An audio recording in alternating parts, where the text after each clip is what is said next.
Capítulo 2. Fenômenos e forças. O homem e as influências dominantes. Basta ao homem saber que ele existe?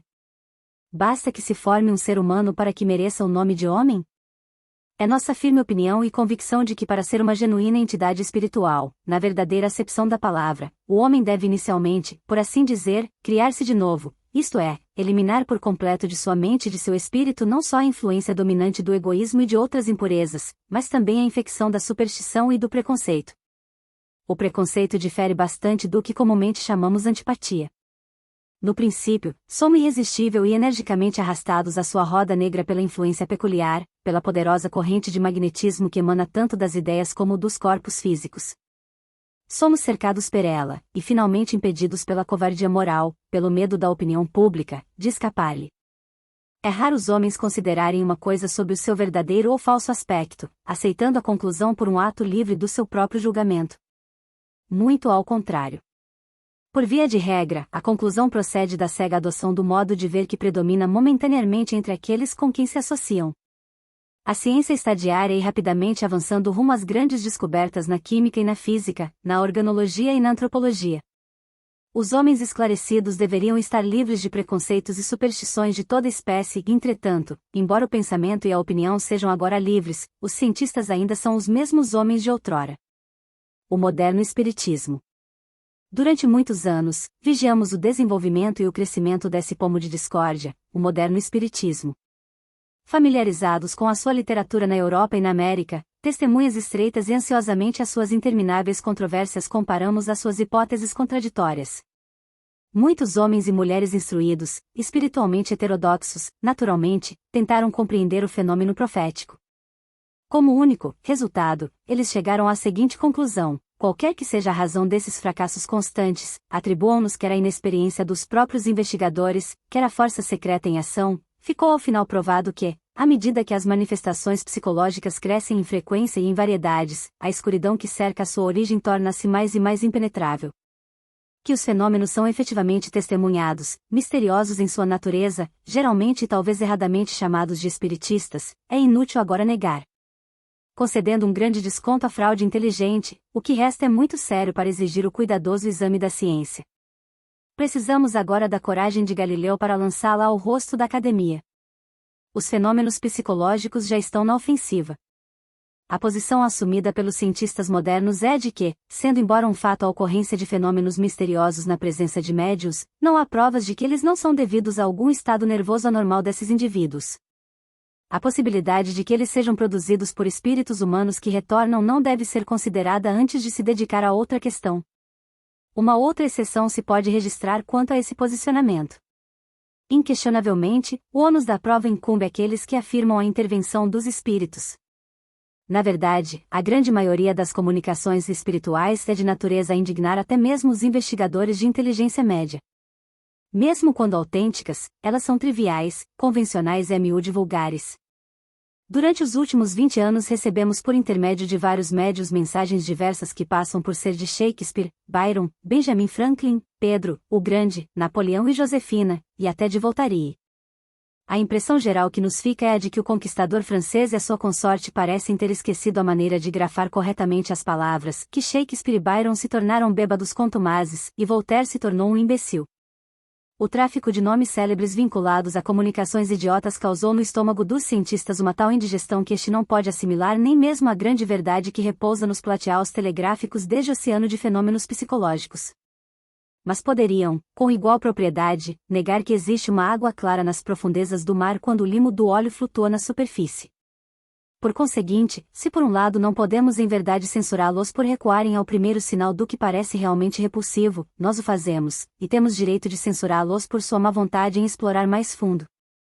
Numa recente obra filosófica, Deusenwald, ao mostrar que a partir da definição mesma dos termos matéria e espírito a existência do espírito não pode ser demonstrada aos sentidos, e que por isso nenhuma teoria está sujeita aos testes científicos, ele desfere, nas seguintes linhas, um severo golpe em seus colegas. A prova num caso assim, diz ele, será, de acordo com as condições da presente vida, para sempre inacessíveis. Ela está completamente fora do âmbito da experiência. Por abundante que seja, não podemos esperar encontrá-la. E, por conseguinte, nosso fracasso em produzi-la não deve suscitar a menor presunção contra a nossa teoria. Assim concebida, a crença na vida futura não tem base científica, mas ao mesmo tempo ela está situada além da necessidade da base científica e do âmbito da crítica científica. Nenhuma exigência é proposta para uma audição das opiniões contidas na presente obra, a não ser a de que elas se baseiam no estudo de muitos anos da antiga magia e da sua forma moderna, o espiritismo. A primeira, mesmo agora, quando os fenômenos da mesma natureza se tornaram tão familiares a todos, é comumente descrita como uma hábil prestidigitação. A última, quando a evidência esmagadora exclui a possibilidade de sinceramente declará-la charlatanesca, é designada como uma alucinação universal. Anos e anos de peregrinação entre mágicos, ocultistas, mesmerizadores pagãs e cristãos e o tutti quanti das artes brancas e negra, foram suficientes, acreditamos, para autorizar-nos a praticamente considerar esta questão duvidosa e muito complicada. Nós nos juntamos aos faquires, os homens santos da Índia, e os vimos quando em comunicação com os petris, antepassados. Vigiamos os procedimentos e modus operandi dos derviches rodopiantes e dançantes, entretivemos relações amistosas com os marabutes da Turquia europeia e asiática, e os encantadores de Serpente de Damasco e Benares têm pouquíssimos segredos que não tivemos a sorte de estudar. Por isso, quando os cientistas que jamais tiveram uma oportunidade de viver entre prestidigitadores orientais que jamais tiveram uma oportunidade de viver entre estes prestidigitadores orientais e que, além disso, só podem julgar superficialmente nos dizem que nada há em suas ações a não ser meros truques de prestidigitação, não podemos deixar de sentir uma profunda tristeza por tais conclusões apressadas. Exigir pretensiosamente uma análise profunda dos poderes da natureza, e ao mesmo tempo exibir uma negligência imperdível para com as questões de caráter puramente fisiológico e psicológico, e rejeitar sem exame ou apelação fenômenos surpreendentes é fazer mostra de inconsequência, fortemente tingida de timidez, se não obliquidade moral. Teoria do S.R. Krook sobre os fenômenos observados. Os cientistas deveriam ter aprendido, por sua vez, na escola da amarga experiência, que podem confiar na autossuficiência das ciências positivas apenas até um certo ponto, e que, enquanto um único mistério inexplicado existir na natureza, lhes é perigoso pronunciar a palavra impossível. Nas Researches on the Phenomena of Spiritualities, o Sr. Krook submete à opinião do leitor 8 teorias para explicar os fenômenos observados. São as seguintes. Primeira teoria. Todos os fenômenos são o resultado de truques, hábeis arranjos mecânicos ou prestidigitação, os médiuns são impostores, e os demais observadores, tolos. Segunda teoria. As pessoas numa sessão são vítimas de uma espécie de obsessão ou ilusão, e imaginam que ocorrem fenômenos que não têm qualquer existência objetiva. Terceira teoria. Tudo é o resultado de uma ação cerebral consciente ou inconsciente. Quarta teoria. O resultado do espírito do médium, talvez em associação com os espíritos de alguns ou de todas as pessoas presentes. Quinta teoria. As ações de espíritos maus, ou de demônios, que personificam as pessoas ou as coisas que lhes agradam, a fim de minar a cristandade, e de perder as almas dos homens. Teoria de nossos teólogos. Sexta teoria. As ações de uma ordem distinta de seres que vivem nesta terra mas são invisíveis e imateriais para nós. Capazes, contudo, ocasionalmente, de manifestar a sua presença. Conhecidos em quase todos os países e épocas como demônios, não necessariamente maus, gnomos, fadas, kobolds, elfos, duendes, push, etc. Uma das opiniões dos cabalistas. Sétima teoria. As ações de seres humanos mortos, a teoria espiritual par excellence. Oitava teoria. A teoria da força psíquica, um auxiliar da quarta, quinta, sexta e sétima teorias.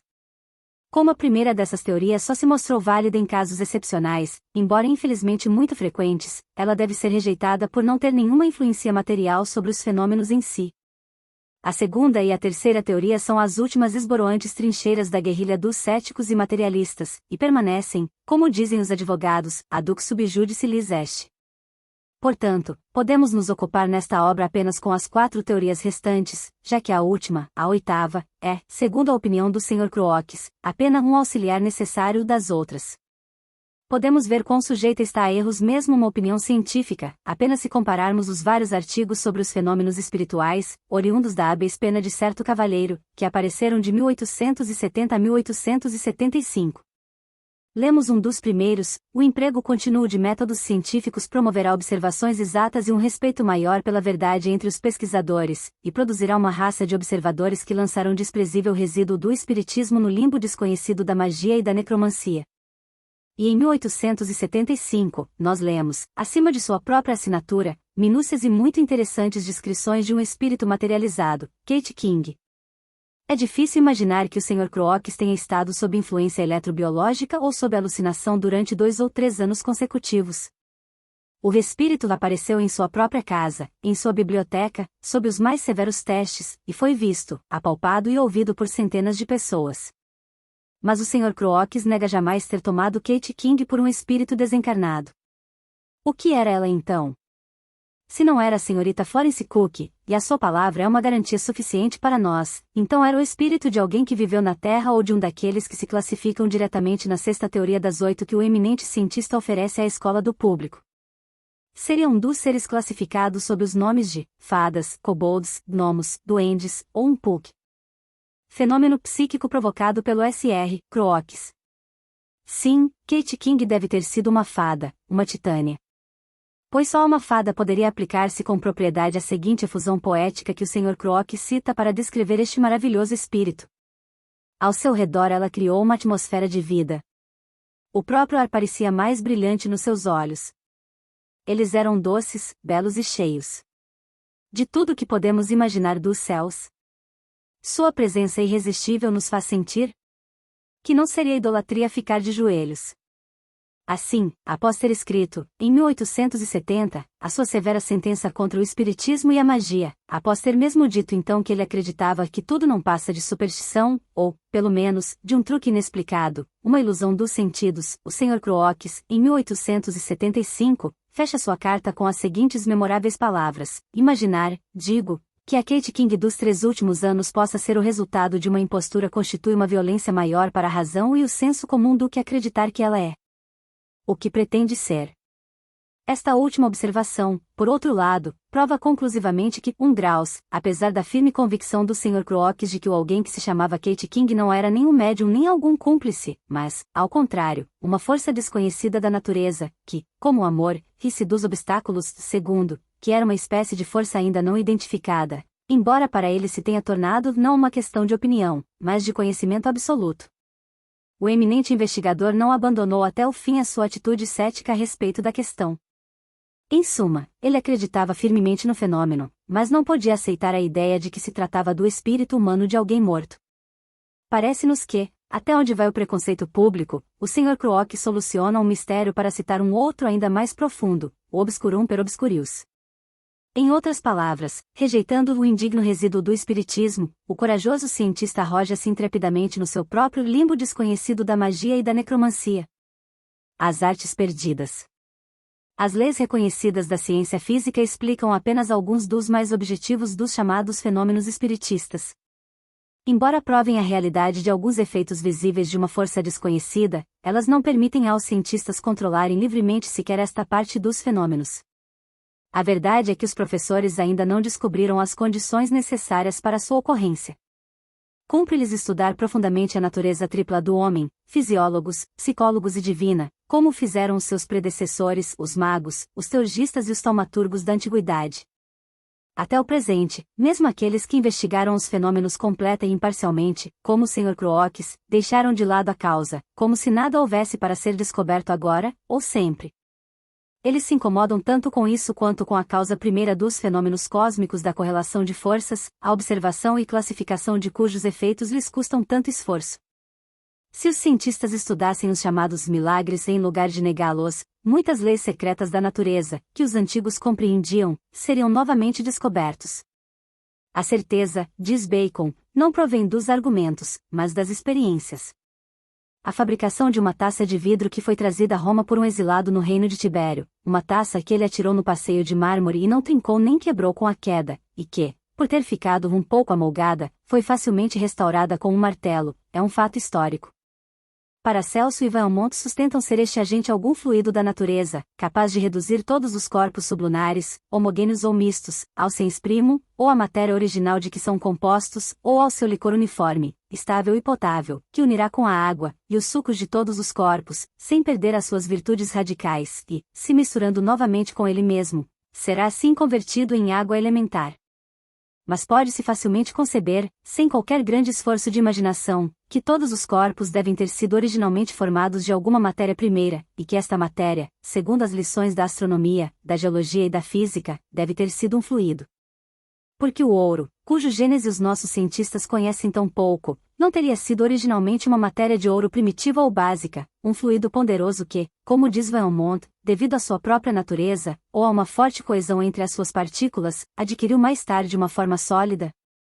Valmont chama-o o maior e o mais eficaz de todos os sais, o qual, tendo obtido o grau supremo de simplicidade, pureza e sutileza, goza sozinho da faculdade de permanecer inalterado e ileso no contato com as substâncias sobre as quais age, e de dissolver os corpos mais duros e mais refratários, como pedras, gemas, vidros, terra, enxofre, metais, etc., num sal vermelho, de peso igual ao da matéria dissolvida, e isso tão facilmente como a água quente derrete a neve. É nesse fluido que os fabricantes do vidro maleável pretenderam, e ainda hoje pretendem, ter emergido o vidro comum durante horas, para adquirir a propriedade da maleabilidade. Esta terra adâmica é vizinha próxima do Alcaeste, e um dos segredos mais importantes dos alquimistas. Nenhum cabalista revela-lo ao mundo, pois, como ele o diz no bem conhecido adágio, seria explicar as águias dos alquimistas, e como as asas das águias são aparadas, um segredo que Thomas Vaughan, Eugênio Filaletes, levou 20 anos para aprender. O mundo caminha em círculos. As raças vindouras serão apenas a reprodução de raças há muito tempo desaparecidas, como nós, talvez, somos as imagens que viveram há séculos. Tempo virá em que aqueles que agora caluniam publicamente os hermetistas, mas estudam em segredo seus volumes cobertos de pó, que plagiam suas ideias, assimilando-as e dando-as como suas próprias, receberão a sua paga. Paracelso foi o intrépido criador dos remédios químicos, o fundador de grupos corajosos, controversista vitorioso, que pertence àqueles espíritos que criaram entre nós um novo modo de pensar na existência natural das coisas.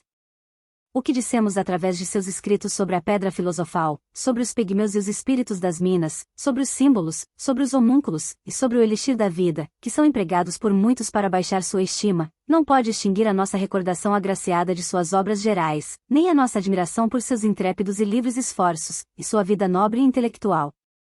Mas nossas modernas luzes pretendem saber mais, e as ideias dos Rosa-Cruzes sobre os espíritos elementares, os duendes e os elfos, afundaram no limbo da magia e dos contos de fada para a infância. Concedemos de bom grado aos céticos que metade, ou talvez mais, desses supostos fenômenos não passam de fraudes mais ou menos hábeis. As recentes revelações, especialmente dos médiuns materializados, apenas comprovam este fato. O que pensariam os espiritistas sensíveis do caráter dos guias angélicos, que, depois de monopolizar, às vezes por anos, o tempo, a saúde e os recursos de um pobre médium, o abandonam de repente quando ele mais precisa de sua ajuda? Somente as criaturas sem alma ou consciência poderiam ser culpadas de tamanha injustiça. As condições? Mero sofisma. Que espíritos são esses que não convocariam, se necessário, um exército de espíritos amigos, se é que existem, para arrancar o inocente médium do abismo aberto aos seus pés? Tais coisas aconteceram nos tempos antigos, e podem acontecer agora. Houve aparições antes do espiritismo moderno e fenômenos como os nossos em todos os séculos passados. Se as manifestações modernas são uma realidade e fatos palpáveis, então também devem tê-los sido os pretensos milagres e as façanhas palpáveis de outrora, e se estas não passam de ficções supersticiosas, então também o são aquelas, pois não repousam sobre provas melhores. Mas, nesta torrente diariamente crescente dos fenômenos ocultos que se precipitam de um lado a outro do globo, embora 2/3 das manifestações se tenham revelado espúrios, o que dizer daqueles que são comprovadamente autênticos, acima de dúvidas ou de sofismas?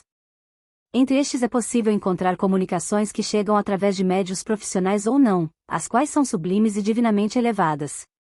Às vezes, através de crianças e de indivíduos ignorantes e simples, recebemos ensinamentos filosóficos e preceitos, orações poéticas inspiradas, músicas e pinturas que são totalmente dignas das reputações de seus alegados autores.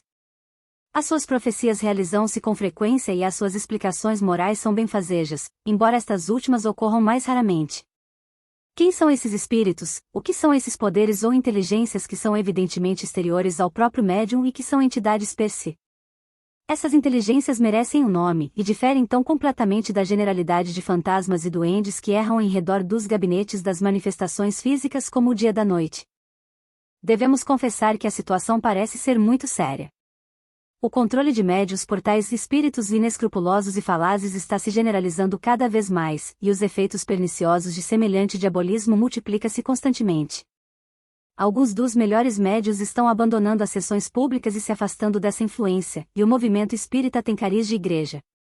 Arriscamo-nos a predizer que a menos que os espíritas se disponham ao estudo da filosofia antiga de modo a aprender a discernir os espíritos e a proteger-se dos da mais baixa espécie, dentro de 25 anos eles terão que voar para a comunidade romana a fim de escapar a esses guias e diretores que animaram durante tanto tempo. Diz Henry Moore, o respeito platônico inglês, em sua resposta a um ataque contra os que acreditam nos fenômenos espíritas e mágicos feito por um cético dessa época, chamado Webster. Quando aquela outra opinião, segundo a qual a maior parte dos ministros reformistas sustenta que foi o demônio que apareceu sob a forma de Samuel, ela está abaixo da crítica, pois embora eu não duvide que em muitas dessas aparições necromânticas sejam os espíritos burlescos, não há as almas dos mortos, que aparecem, não obstante estou convencido da aparição da alma de Samuel, como estou convencido de que em outras necromancias devem ser o demônio ou tais espécies de espíritos, como acima. Descreve Porfírio, que se transformam em formas e figuras uniformes, desempenhando uma parte dos demônios, outro a dos anjos ou desses, e outro ainda das almas dos mortos, e eu reconheço que um desses espíritos poderia nesse caso personificar Samuel, pois Webster nada alegou em contrário. Pois seus argumentos são deveras extraordinariamente frágeis e canhestros. Quando um metafísico e filósofo como Henry Moore dá um testemunho como este, podemos dizer que a nossa opinião está bem fundamentada. O universo criado pela vontade eterna. Anos atrás o velho filósofo alemão Schopenhauer tratou simultaneamente dessa força e dessa matéria, e desde a conversão do Sr. Wallace o grande antropólogo adotou evidentemente as duas ideias. A doutrina de Schopenhauer é a de que o universo é apenas a manifestação da vontade. Toda força da natureza é também um efeito da vontade, que representa um grau maior ou menor de sua objetividade. É o que ensinava Platão, que afirmou claramente que tudo que é visível foi criado ou desenvolvido pela vontade invisível e eterna, e à sua maneira. Nosso céu, diz ele, foi produzido de acordo com o padrão eterno do mundo ideal, contido, como tudo mais, no dodecaedro, o modelo geométrico utilizado pela divindade. Para Platão, o ser primordial é uma emanação do espírito demiúrgico, nous, que contém em si, desde a eternidade, a ideia do mundo a criar, a qual ideia ele retira de si mesmo. As leis da natureza são as relações estabelecidas desta ideia com as formas de suas manifestações, estas formas, diz Schopenhauer, são o tempo, o espaço e a causalidade. Através do tempo e do espaço, a ideia varia em suas inumeráveis manifestações. Estas ideias estão longe de ser novas, e mesmo para Platão elas não eram originais. Eis o que lemos nos oráculos caldeus: as obras da natureza coexistem com a luz espiritual e intelectual do Pai. Pois ela é a alma que adornou o grande céu e que o adorna depois do Pai. O mundo incorpóreo, portanto, já estava terminado, tendo sua sede na razão divina, diz Philon, que é erradamente acusado de derivar sua filosofia da de Platão. Na teogonia de Moschus temos em primeiro lugar o éter, e depois o ar, os dois primeiros dos quais Olon, o Deus intangível, o universo visível da matéria, nasceu. Nos hinos órficos, o Eros Fanes origina-se do ovo espiritual, que os ventos etéreos fecundam, o vento sendo o Espírito de Deus, que, segundo se diz, se move no éter, planando sobre o caos, a ideia divina. Na Kathakopanishad hindu, Purusha, o Espírito Divino, precede a matéria original, de cuja união brota a grande alma do mundo Mahatma, o Espírito da Vida. Estas últimas denominações são idênticas às da alma universal, ou Anima Mundi, e da luz astral dos teurgistas e cabalistas. Pitágoras tomou as suas doutrinas dos santuários orientais, e Platão as reproduziu numa forma mais inteligível que a dos números misteriosos do sábio, cujas doutrinas ele adotou integralmente, para os espíritos não iniciados. Assim, para Platão, o cosmos é o filho tendo como pai e mãe o pensamento divino e a matéria. Os egípcios, diz Dunlop, fazem uma distinção entre um velho e um jovem Horus, o primeiro sendo o irmão de Osíris e o segundo filho de Ísis e de Osíris. O primeiro é a ideia do mundo que permanece no espírito demiurgo, nascido nas trevas antes da criação do mundo.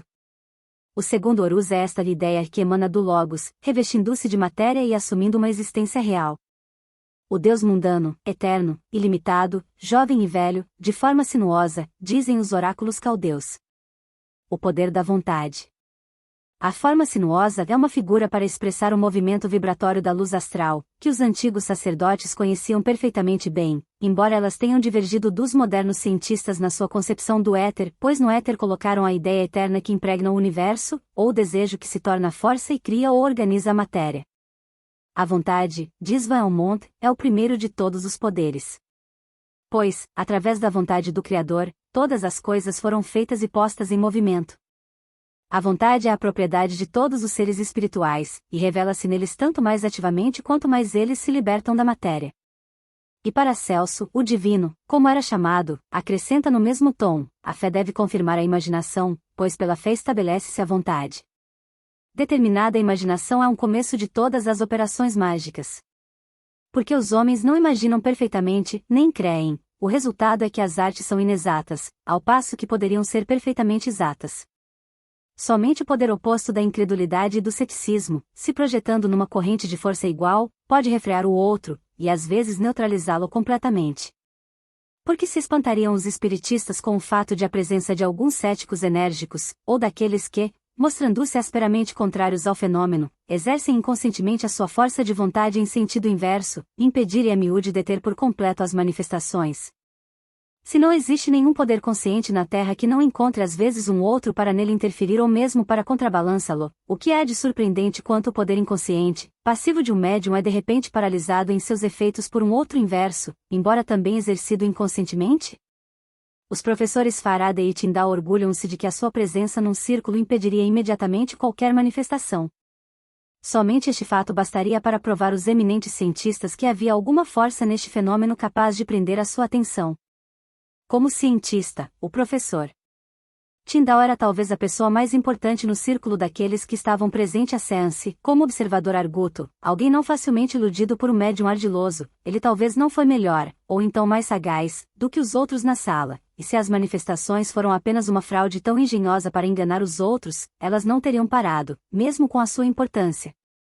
Que médium pode vangloriar-se de fenômenos como os que foram produzidos por Jesus e depois dele pelo apóstolo Paulo? No entanto, mesmo Jesus se deparou com casos em que a força inconsciente da resistência sobrepujou até mesmo a sua tão bem dirigida corrente de vontade. E não fez ali muitos milagres, por causa da incredulidade deles. Existe um reflexo de cada uma destas ideias na filosofia de Schopenhauer. Nossos cientistas, investigadores poderiam consultar suas obras com proveito. Eles encontrariam nelas muitas hipóteses baseadas em ideias antigas, especulações sobre os novos fenômenos, que podem revelar-se tão razoáveis como qualquer outra, e poupar o inútil trabalho de investigar novas teorias. As forças psíquicas ectênicas, o lead motor e os poderes eletrobiológico, as teorias do pensamento latente e mesmo a da celebração inconsciente podem ser condensadas em duas palavras: a luz astral cabalista. As corajosas teorias e opiniões expressas nas obras de Schopenhauer diferem completamente das da maioria de nossos ortodoxos. Na realidade, assinala este audacioso especulador, não existe nem matéria nem espírito. A tendência para a gravitação numa pedra é tão inexplicável quanto o pensamento num cérebro humano. Se a matéria pode, ninguém sabe por quê, cair no chão, então ela pode também, ninguém sabe por quê, pensar. Assim que, mesmo na mecânica, ultrapassamos o que é puramente mecânico, assim que atingimos o inescrutável, a adesão, a gravitação, etc., estaremos em presença de fenômenos que são tão misteriosos para os nossos sentidos quanto a vontade e o pensamento no homem, nós nos veremos defrontando o incompreensível, pois assim é toda a natureza. Onde está portanto essa matéria que todos vós pretendeis conhecer tão bem, da qual, estando tão familiarizados com ela, retirais todas as vossas conclusões e explicações, e à qual atribuís todas as coisas? Isso, que pode ser totalmente compreendido por nossa razão e pelos sentidos, é apenas o superficial, eles jamais podem atingir a verdadeira substância interior das coisas. Tal era a opinião de Kant. Se considerais que existe, numa cabeça humana, alguma espécie de espírito, então sereis obrigado a conceder o mesmo para uma pedra. Se a vossa matéria morta e completamente passiva pode manifestar uma tendência para a gravitação, ou, como a eletricidade, atrair e repelir, e lançar chispas, então, como o cérebro, ela também pode pensar. Em suma, toda partícula do chamado espírito pode ser substituída por um equivalente de matéria, e toda partícula de matéria pode ser substituída pelo espírito. Portanto, não é a divisão cartesiana de todos os seres em matéria e espírito que se deve considerar filosoficamente exata, mas apenas se os dividirmos em vontade e manifestação, uma forma de divisão que nada tem a ver com a primeira, pois ela espiritualiza todas as coisas, tudo aquilo que no primeiro caso é real e objetivo, corpo e matéria, ela transforma numa representação, e toda manifestação é em vontade. Essas ideias corroboram o que dissemos a respeito dos vários nomes dados à mesma coisa. Os adversários batem-se apenas por palavras. Chamai o fenômeno de força, energia, eletricidade ou magnetismo, vontade, ou poder do espírito, ele será sempre a manifestação parcial da alma, desencarnada ou aprisionada por um tempo em seu corpo, de uma porção daquela vontade inteligente, onipotente e individual que penetra toda a natureza, e conhecida, devido à insuficiência da linguagem humana para expressar corretamente imagens psicológicas, como Deus.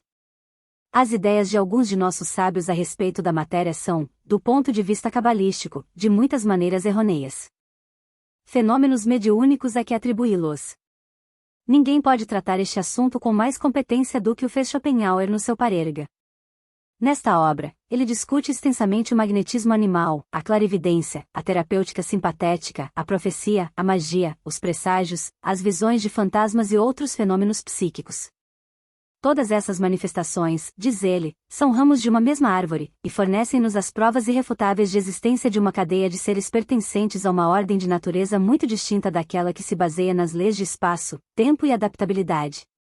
Esta outra ordem de coisa é muito mais profunda, pois é a ordem original e direta, na sua presença. As leis comuns da natureza, que são meramente formais, são inúteis, por conseguinte, sob a sua ação imediata, nem o tempo nem o espaço podem separar os indivíduos, e a separação determinada por aquelas formas não apresenta quaisquer barreiras intransponíveis para a relação entre os pensamentos e a ação imediata da vontade. Dessa maneira, as mudanças podem ser produzidas por um procedimento completamente diferente da causalidade física, isto é, através de uma ação da manifestação da vontade exibida num caminho peculiar e externo ao próprio indivíduo. Portanto, o caráter peculiar de todas as manifestações mencionadas é a visio indistais e a cotio indistais, visão e ação à distância, tanto em sua relação com o tempo como em sua relação com o espaço. Uma tal ação à distância é justamente o que constitui o caráter fundamental do que se chama mágico, pois tal é a ação imediata de nossa vontade, uma ação liberada das condições causais da ação física, ou seja, do contato material. Além disso, continua Schopenhauer, tais manifestações nos apresentam uma oposição substancial e perfeitamente lógica ao materialismo, e mesmo ao naturalismo, porque à luz de tais manifestações aquela ordem de coisas da natureza que estas duas filosofias procuram apresentar como absoluta e como a única genuína surge diante de nós ao contrário como simplesmente fenomênica e superficial, contendo, no fundo, um conjunto de coisas à parte e perfeitamente independente de suas próprias leis. Eis porque aquelas manifestações, pelo menos de um ponto de vista puramente filosófico, entre todos os fatos que nos são apresentados do domínio da experiência, são, sem qualquer comparação, as mais importantes. Portanto, é dever de todo cientista familiarizar-se com elas. Sabemos que toda aplicação da vontade resulta em força, e as manifestações das forças atômicas são ações individuais da vontade, que têm como resultado a aglomeração inconsciente de átomos numa imagem concreta já criada subjetivamente pela vontade. Demócrito ensinou, seguindo seu mestre Leucipo, que os primeiros princípios de todas as coisas no universo são os átomos e um vácuo. No seu sentido cabalístico, o vácuo significa neste caso a divindade latente, ou força latente, que em sua primeira manifestação se tornou vontade, e assim comunicou o primeiro impulso àqueles átomos, cuja aglomeração é a matéria. Este vácuo é apenas um outro nome para o caos, e pouco satisfatório, pois, de acordo com os peripatéticos, a natureza tem horror ao vácuo. Que antes de Demócrito os antigos estavam familiarizados com a ideia da indestrutibilidade da matéria prova-se por suas alegorias outros fatos. Movers dá uma definição da ideia fenícia da luz solar ideal como uma influência espiritual provinda do Deus superior, e a luz que só o intelecto pode conceber, o princípio físico e espiritual de todas as coisas, do qual a alma emana. Era a essência masculina, ou sabedoria, ao passo que a matéria primitiva ou caos era feminina. Assim, os dois primeiros, coeternos e infinitos, eram, já para os fenícios primitivos, espírito e matéria. Consequentemente, a teoria é tão velha quanto o mundo, pois Demócrito não foi o primeiro filósofo a professá-la, e a intuição existiu no homem antes do desenvolvimento final de sua razão. Mas é na negação da entidade infinita e eterna, possuidora da vontade invisível, que nós por falta de um termo melhor chamamos Deus, que reside a impotência de toda a ciência materialista para explicar os fenômenos ocultos. É na sua rejeição a priori de tudo que poderia forçá-los a cruzar a fronteira da ciência exata e entrar no domínio da fisiologia psicológica, ou, se preferirmos, metafísica, que encontramos a causa secreta de sua confusão em face das manifestações, e das suas teorias absurdas para explicá-las. A filosofia antiga afirmou que é em consequência da manifestação daquela vontade, designada por Platão como a ideia divina, que todas as coisas visíveis e invisíveis vieram à existência. Da mesma maneira que essa ideia inteligente, que, dirigindo apenas a sua força de vontade para o centro das forças concentradas, chamou as forças objetivas à existência, assim pode o homem, o microcosmo do grande macrocosmo, fazer o mesmo na proporção do desenvolvimento da sua força de vontade. Os átomos imaginários, uma figura de linguagem empregada por Demócrito, e que os materialistas adotaram reconhecidamente, são como operários automáticos movidos interiormente pelo influxo daquela vontade universal dirigida sobre eles, e que, por se manifestar como força, os coloca em movimento. O plano da estrutura a ser erigida está no cérebro do arquiteto, e reflete a sua vontade, ainda abstrato. Desde o instante da concepção ele se torna concreto graças àqueles átomos que seguem fielmente toda linha, ponto e figura traçados na imaginação do geômetro divino. O poder de criação do homem. A magia e suas manifestações. Assim como Deus cria, também o homem pode criar. Dando-se uma certa intensidade de vontade, as formas criadas pela mente tornam-se subjetivas. Alucinações, elas são chamadas, embora para o seu criador elas sejam tão reais como qualquer outro objeto visível ou é para os demais. Dando-se uma concentração mais intensa e mais inteligente dessa vontade, a forma se torna concreta, visível, objetiva. O homem aprendeu o segredo dos segredos, ele é um mago. Uma força, cujos poderes secretos eram totalmente familiares aos antigos teurgistas, é negada pelos céticos modernos. As crianças antediluvianas, que talvez brincaram com ela, utilizando-a como os meninos do Decameron de Bulwer-Lytton, utilizam o terrível vril e chamavam-na água de Ptah, seus descendentes designaram-na como Anima Mundi, a alma do universo, e mais tarde os hermetistas medievais denominaram-na luz sideral, ou leite da Virgem Celeste, ou magnés, e muitos outros nomes. Mas os nossos modernos homens eruditos não aceitarão nem a reconhecerão sob tais designações, pois ela pertence à magia, e a magia é, na sua concepção, uma vergonhosa superstição. Apolônio e Jâmblico sustentaram que não é no conhecimento das coisas exteriores, mas na perfeição da alma interior, que repousa o império do homem que aspira a ser mais do que homem. Eles chegaram assim ao perfeito conhecimento de suas almas divinas, cujo poder utilizaram com sabedoria, fruto de estudo esotérico da tradição hermética, herdada por eles de seus ancestrais. Mas nossos filósofos, fechando-se compactamente em suas conchas de carne, não podem ou não ousam dirigir seus tímidos olhares além do compreensível. Diz um provérbio persa: quanto mais escuro estiver o céu, mais as estrelas brilharão. Assim, no negro firmamento da época medieval começaram a surgir os misteriosos Irmãos da Rosa Cruz.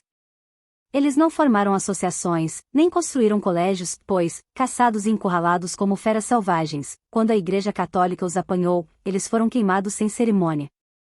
Muitos desses místicos, seguindo os ensinamentos de alguns tratados, preservados secretamente de uma geração a outra, fizeram descobertas que não seriam desprezíveis mesmo em nossos dias das ciências exatas.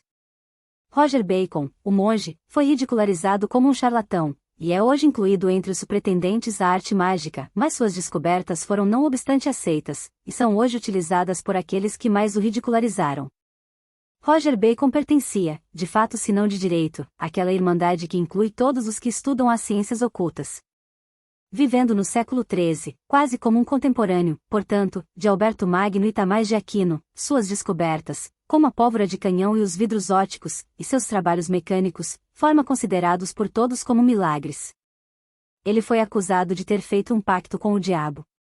Na história legendária do monge Bacon, conta-se que, convocado pelo rei, o monge foi convidado a mostrar algumas de suas habilidades diante de sua majestade, a rainha.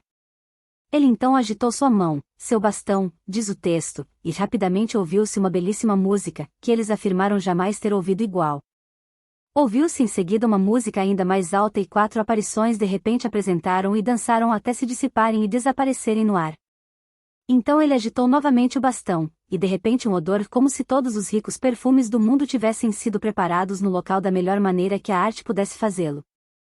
Então Rogers Bacon, após ter prometido mostrar a um dos cortesãos a sua amada, apanhou um enfeite do apartamento real vizinho e todos na sala viram uma criada da cozinha com uma concha nas mãos. O orgulhoso cavalheiro, embora reconhecesse a criada que desapareceu tão rapidamente quanto surgiu, irritou-se com o espetáculo humilhante, e ameaçou o monge com a sua vingança. Que fez o mágico? Ele simplesmente respondeu: não me ameaceis, para que eu não vos envergonhe mais, e guardai-vos de desmentir novamente os eruditos. Como um comentário a esse respeito, um historiador moderno assinala: isso deve ser visto como uma espécie de exemplificação do gênero de exibições que eram provavelmente o resultado de um conhecimento superior das ciências naturais. Ninguém jamais duvidou de que isto foi o resultado de um tal conhecimento, e os hermetistas, os mágicos, os astrólogos e os alquimistas jamais pretenderam outra coisa. Os seus próprios escritos provam que eles sustentavam passivos, por meio da qual muitos efeitos extraordinariamente surpreendentes, mas no entanto naturais, foram produzidos. Os fenômenos dos odores místicos e da música, exibidos por Roger Bacon, foram frequentemente observados em nossa própria época. Para não falar de nossa experiência pessoal, fomos informados por correspondentes ingleses da Sociedade Teosófica que eles ouviram acordes da música mais extasiante não originados de qualquer instrumento visível, e inalaram uma sucessão de odores deliciosos produzidos, como acreditam, pela intervenção dos espíritos. Um correspondente relata-nos que um desses odores familiares, o de sândalo, era tão poderoso que a casa teria sido impregnada com ele por semanas após a sessão. O médium neste caso era membro de uma família fechada, e as experiências foram todas feitas com um círculo doméstico. Outro descreve o que ele chama de uma pancada musical. As potências que são agora capazes de produzir estes fenômenos devem ter existido e ter sido igualmente eficazes nos dias de Roger Bacon. Quando as aparições, basta dizer que elas são agora evocadas nos círculos espiritistas, e abonadas por cientistas, e a sua evocação por Roger Bacon se torna, portanto, mais provável do que nunca.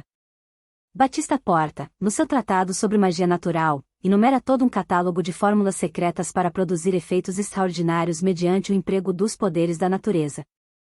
Embora os magos acreditassem tão firmemente quanto os nossos espiritistas no mundo de espíritos invisíveis, nenhum deles pretendeu produzir seus efeitos sob o controle deles ou apenas com o seu concurso. Sabiam muito bem quão difícil é manter à distância as criaturas elementares assim que elas descobrem uma porta aberta. Mesmo a magia dos antigos caldeus era apenas um profundo conhecimento dos poderes das plantas medicinais e dos minerais. Foi apenas quando o teurgista desejou a ajuda divina nos assuntos espirituais e terrestres que ele procurou a comunicação direta, através dos ritos religiosos, com os seres espirituais. Mesmo para eles, aqueles espíritos que permanecem invisíveis e se comunicam com os mortais através dos seus sentidos internos despertados, como na clarividência, na clareaudiência e no transe, só podiam ser evocados subjetivamente como resultado da pureza de vida e da oração. Mas todos os fenômenos físicos foram produzidos simplesmente pela aplicação de um conhecimento das forças naturais, embora certamente não pelo método da prestidigitação, praticado em nossos dias pelos ilusionistas. Se os espiritistas estão ansiosos por se manter rigorosamente dogmáticos em suas noções do mundo dos espíritos, eles não devem convidar os cientistas a investigar os seus fenômenos como verdadeiro espírito experimental. A tentativa conduziria seguramente a uma redescoberta parcial da magia antiga, a de Moisés e de Paracelso. Sob a decepcionante beleza de algumas dessas aparições, eles poderiam encontrar, um dia, os silfos e as belas ondinas dos Rosa-Cruzes brincando nas correntes da força psíquica e iódica. Os elementais e os elementares. Estamos longe de acreditar que todos os espíritos que se comunicam nas sessões são das classes elementais e elementares. Muitos, especialmente entre aqueles que controlam o médium subjetivamente para falar, escrever e agir de diferentes maneiras, são espíritos humanos desencarnados. Se a maioria de tais espíritos é boa ou má, depende largamente da moralidade privada do médium, bastante do círculo presente, e muito da intensidade e objetivo de seu propósito. Se este objeto é meramente satisfazer a curiosidade e passar o tempo, é inútil esperar qualquer coisa de sério. Mas, seja como for, os espíritos humanos jamais se podem materializar em própria persona. Eles jamais podem aparecer ao investigador vestido com uma carne sólida e quente, com mãos e faces suarentas e corpos grosseiramente materiais. O mais que eles podem fazer é projetar seu reflexo etéreo na onda atmosférica, e se o toque de suas mãos e vestes em algumas raras ocasiões pode tornar-se objetivo aos sentidos de um mortal vivo, ele será sentido como uma brisa que passa acariciando gentilmente pelo ponto tocado, não como uma mão humana ou um corpo material. É inútil alegar que os espíritos materializados que se exibem com coração pulsante e vozes fortes, com ou sem trombetas, são espíritos humanos. Uma vez ouvidas as vozes, se tais podem ser designados como vozes, de uma aparição espiritual, dificilmente se consegue esquecê-las. A de um espírito puro é como o murmúrio trêmulo da harpa eólica ecoando à distância, a voz de um espírito sofredor, portanto impuro, se não totalmente maus, pode ser assimilada à voz humana produzida dentro de um tonel vazio. Essa não é a nossa filosofia, mas a de numerosas gerações de teurgistas e de mágicos, e baseada em sua experiência prática. O testemunho da antiguidade é positivo a este respeito. As vozes dos espíritos não são articuladas. A voz do espírito consiste numa série de sons que produz a impressão de uma coluna de ar comprimido subindo de baixo para cima, e espalhando-se ao redor do interlocutor vivo. Por enquanto repetiremos apenas que nenhum espírito que os espiritistas afirmam ser humano conseguiu prová-lo ou com testemunhos suficientes. A influência dos espíritos desencarnados pode ser sentida e comunicada subjetivamente por eles aos sensitivos. Eles podem produzir manifestações objetivas, mas não podem manifestar-se senão da maneira acima descrita. Podem controlar o corpo de um médium, e expressar seus desejos e ideias por meio das diversas maneiras bem conhecidas pelos espiritistas, mas não materializar o que é imaterial e puramente espiritual, a sua essência divina. Assim, toda pertença à materialização, quando genuína, é produzida, talvez, pela vontade daquele espírito que a aparição procura ser mas que no máximo pode apenas personificar, ou pelos próprios duendes elementares, que são geralmente demasiado embotados para merecer a honra de serem chamados de demônios. Em raras ocasiões, os espíritos são capazes de subjugar e controlar estes seres sem alma, que estão sempre prestes a assumir nomes pomposos quando deixados à vontade, casos em que o espírito turbulento do ar, figurando na imagem real do espírito humano, será movido pelo último como uma marionete, incapaz de agir ou pronunciar outras palavras que não as impostas a ele pela alma imortal. Mas isto requer muitas condições geralmente desconhecidas até mesmo dos círculos espiritistas mais habituados a frequentar as sessões. Nem todos são capazes de atrair os espíritos humanos que desejam. Uma das mais poderosas atrações de nossos finados é a sua forte afeição por aqueles que deixaram na Terra, e que os impele irresistivelmente, pouco a pouco, para a corrente da luz astral que vibra entre as pessoas simpáticas a eles e a alma universal. Outra condição muito importante é a harmonia e a pureza magnética das pessoas presentes. As forças materializadas. Se esta filosofia é errada, se todas as formas materializadas que emergem nos quartos escurecidos de gabinetes ainda mais escuros são os espíritos de homens que uma vez viveram nesta terra, por que uma tal diferença entre eles e os fantasmas que aparecem inopinadamente, ex-abrupto, sem gabinete ou médium? Quem nunca ouviu falar das aparições, almas sem descanso, que erram em torno dos locais em que foram assassinadas, ou que retornaram, por outras misteriosas razões próprias, com as mãos tão quentes que parecem carne viva, e que embora se saiba que morreram e foram enterradas, não se distinguem dos mortais vivos? Temos fatos bem atestados dessas aparições que se fazem frequentemente visíveis, mas nunca, desde o começo da era das materializações, vimos algo que se lhes assemelhasse. A autora certificou publicamente ter visto essas formas materializadas. Reconhecemos tais formas como as representações visíveis dos conhecidos, amigos e mesmo parentes. Em companhia de muitos outros espectadores, ouvimos-las pronunciar palavras em língua desconhecidas não apenas do médium e de todos na sala, exceto nós, mas, em alguns casos, de quase todos se não todos os médium da América e da Europa, pois eram os idiomas de tribos e povos orientais. Não obstante, essas figuras não eram as formas das pessoas que elas pretendiam ser. Elas eram simplesmente os seus retratos estátuas, construídas, animados e operados pelos elementares. Se não elucidamos anteriormente este ponto, foi porque a massa espiritista não estava preparada então para dar ouvidos à proposição fundamental de que existem espíritos elementais e elementares. Pausanias escreve que 400 anos após a Batalha de Maratona ainda era possível ouvir no lugar em que ela foi travada o relinchar dos cavalos e os gritos dos soldados espectrais. Os fantasmas dos cachorros, gatos e muitos outros animais foram vistos repetidamente, e o testemunho universal é tão exato sobre este ponto quanto o referente a aparições humanas. Quem ou o que personifica, se assim podemos nos exprimir, os fantasmas dos animais mortos? Tratar-se-ia novamente de espíritos humanos? Assim proposta, a questão não dá margem a dúvidas, devemos admitir que os animais têm espíritos e almas como o homem ou sustentar, com Porfírio, que há no mundo invisível uma classe de demônios velhacos e maliciosos, seres intermediários entre os homens vivos e os deuses, espíritos que se deleitam em aparecer sob todas as formas imagináveis, começando com a forma humana e terminando com a dos animais multifálicos. Antes de nos arriscarmos a decidir se as formas animais espectrais vistas e atestadas com frequência são os espíritos retornados das feras mortas, devemos considerar cuidadosamente o seu comportamento descrito. Agem esses espectros de acordo com os hábitos e revelam os mesmos instintos animais vivos? As feras de rapina permanecem à cata de vítimas, e os animais tímidos fogem na presença do homem, ou estes últimos mostram uma malignidade e uma disposição para atormentar, completamente estranhas às suas naturezas? Muitas vítimas dessas obsessões, notadamente as pessoas atormentadas de Salem e outras feiticeiras históricas, testemunham ter visto cachorros, gatos, porcos e outros animais invadindo seus quartos, modelando-os, andando sobre seus corpos adormecidos, e falando-lhes, às vezes incitando-os ao suicídio e outros crimes. E a menos que desacreditemos do testemunho de milhares de espectadores, em todas as partes do mundo e em todas as épocas, e concedemos o monopólio da vidência aos médios modernos, animais espectrais aparecem e manifestam todos os traços mais característicos da natureza humana depravada, sem serem eles próprios humanos. O que então, podem eles ser, se não elementais?